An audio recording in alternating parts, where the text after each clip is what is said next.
Deshaun, you originally turned down the Browns, and then you flipped and went back to the Browns.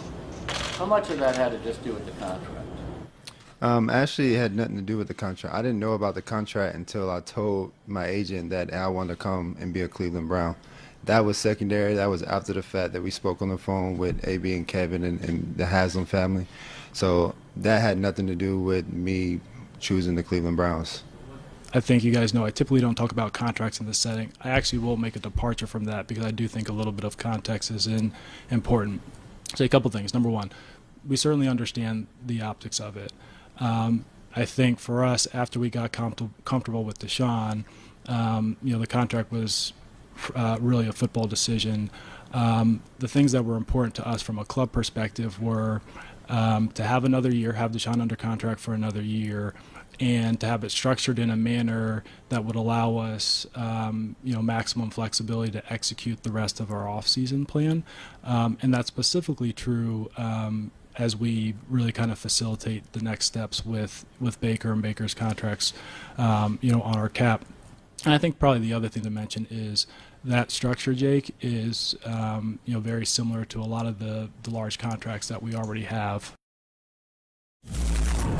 That last part was about the fact that Deshaun Watson has a very low base salary this year, so if he is suspended without pay, he loses far less than, say, next year when his base salary is $46 million. And I would suspect that if he's suspended without pay next year instead of this year, they'll convert a large chunk of the $46 million salary into a signing bonus, and it gets spread out, and the salary drops, and the impact drops. This isn't the first time.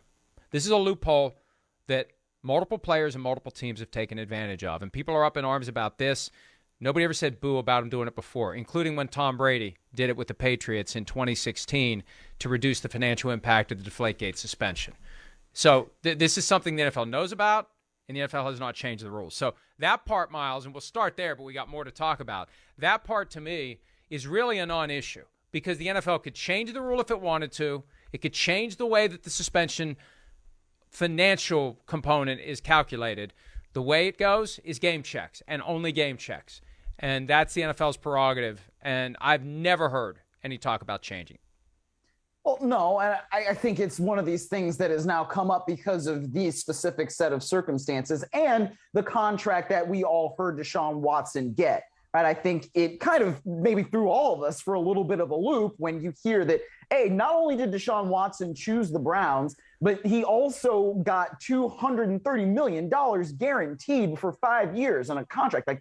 It's unprecedented. So I think the unprecedented nature of all of this now calls into question what that low base salary is and why it would happen and what are the implications of it.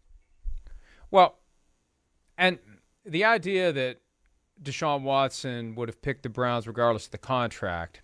Ludicrous. Okay, fine, then. And see, this is one of those things where if I'm a lawyer and I'm trying to make a case to a jury and I catch somebody in one ridiculous statement, I say we shouldn't believe anything else they say if they're willing to say that with a straight face. It hurts their credibility across their board because that is ludicrous. Because Russell Wilson didn't get a new contract on his way through the door with Denver. He's got 2 years left on his contract. Why didn't the Broncos give him a new contract on the way through the door? Why does the guy who's got 22 pending lawsuits get $230 million fully guaranteed? Because there were 3 other teams that wanted him, and he said to the Browns first, see you later, and the Browns decided, what are we going to do for a quarterback? We really want this guy. And I don't know how much of this was calculated, how much of it was a strategy that was hatched by David Mulugheta. If so, chef's kiss, baby.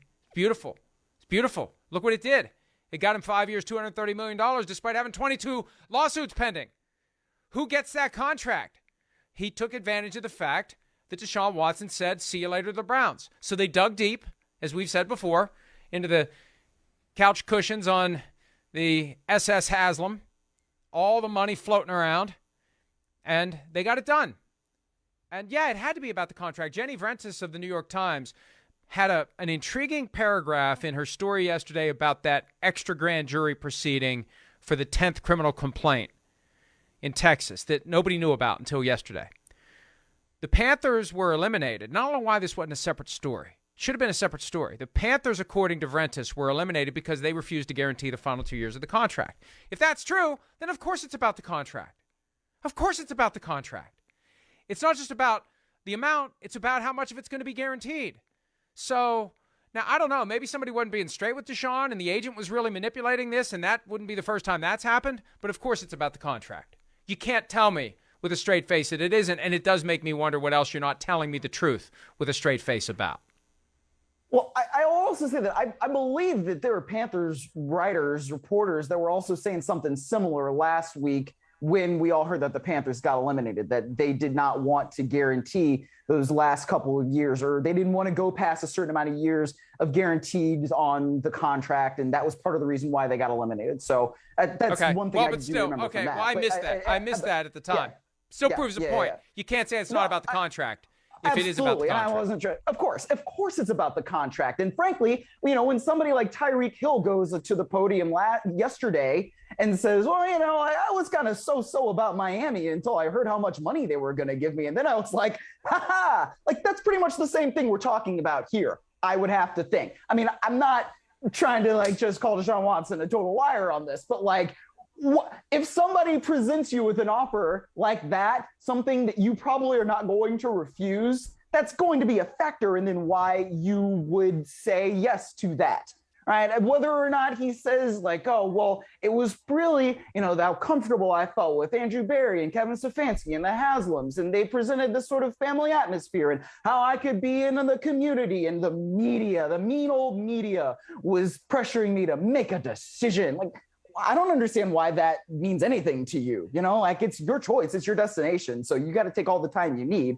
And it's not really a media problem if you need to make a decision. That's just you. So whether or not the Browns really eliminated or came back because of the contract, whatever. But I don't believe that the guaranteed, 5 years and how much, over 200 mil was not a factor there. I just don't. But Myles, I don't know how the media could pressure any of these guys because they don't listen to anything that we say. Oh, of course. Yeah, right. Right? They don't listen to us we ever. pressured Tom Brady into retiring.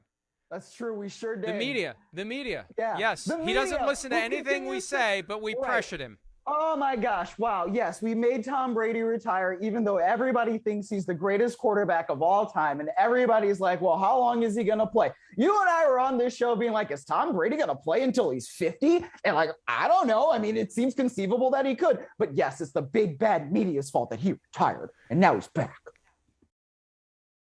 Hi, I'm Mike Tirico, and thanks for watching. Make sure to hit subscribe for the latest news and highlights from NBC Sports.